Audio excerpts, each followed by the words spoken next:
নজর রাখবো পরবর্তী সংবাদে। সাব্রুম থেকে উঠে আসছে পরিকল্পিত খুনের অভিযোগ। পরিকল্পিত খুনের ঘটনা, ব্যক্তির মৃতদেহ উদ্ধার হয় ব্রিজের নিচ থেকে। সাব্রুমে ব্যাপক চাঞ্চল্য।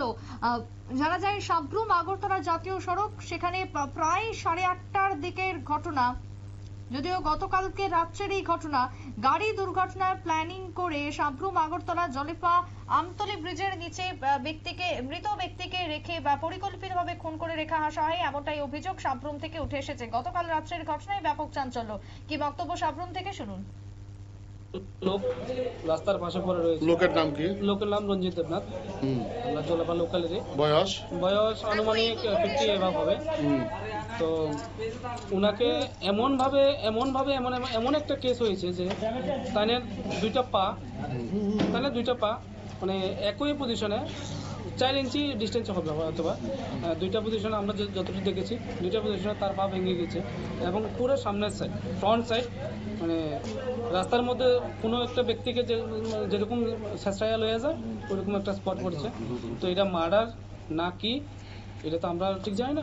তদন্তের স্বার্থে যদি প্রশাসন যদি আমাদের সহযোগিতা করে, আমরা তদন্তটা সুষ্ঠুভাবে সুষ্ঠুভাবে মানে বিচার চাই। এটা এক কথা হয়েছে, সুষ্ঠুভাবে বিচার চাই।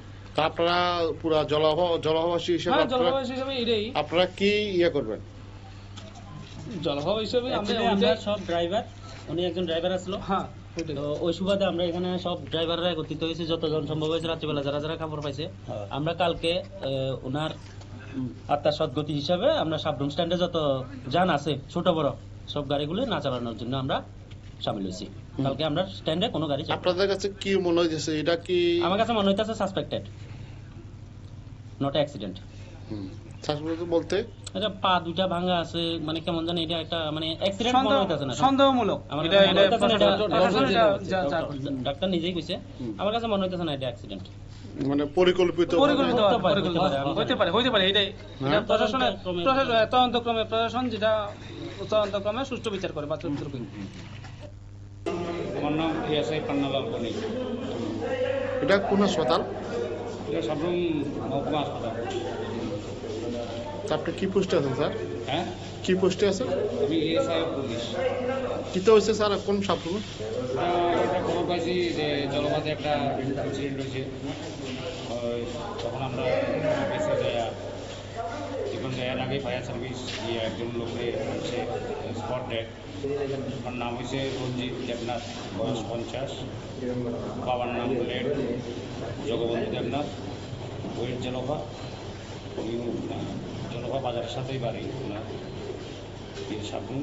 এখন এটা কীভাবে কী হয়েছে আমরা এখনও জানি না। এটা আমরা ইনকোয়ারি চলতেছে, ইনকোয়ারি পর বলা যাবে যে আসলে কি অ্যাক্সিডেন্ট না কি আসলে। তা আপনারা স্যার কীভাবে পেয়েছেন? আমাদের থানাতে খবর দিয়েছে, ডিডিতে অফিসারের কাছে ফোন দিয়েছে যে কোনো ঘটনা। তখন আমাদের ট্রিটমেন্ট করা হলো, আমরা গেলাম। তা হাসপাতালে ডেড বডিটা কি করে আসলো? ওটা ফায়ার সার্ভিস নিয়ে এসেছে।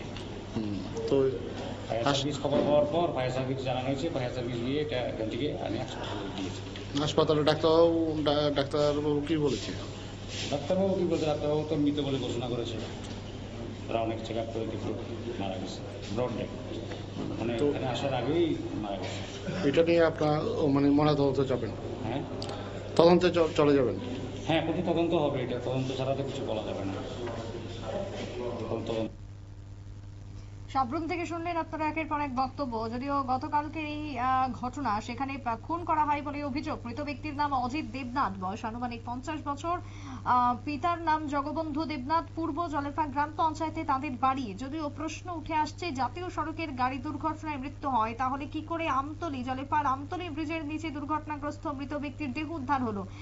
একাধিক রহস্য ইতিমধ্যেই উঠে আসছে। গতকালকে আনুমানিক রাত 10:58 দিকে দমকল কর্মীরা তড়িঘড়ি উদ্ধার করে হাসপাতালে নিয়ে যায় এবং সেখানে মৃত বলে ঘোষণা করা হয় ওই ব্যক্তিকে। আর এই ঘটনা পিছনে পরিকল্পিত খুনের অভিযোগ একেবারে স্পষ্ট সাব্রুম থেকে। পুলিশি তদন্তে এখন বেরিয়ে আসে কিনা ঘটনার মূল রহস্য, সেটাই এখন লক্ষণীয়। ছোট্ট বিরতির পর ফিরে আসবো, সঙ্গে থাকুন।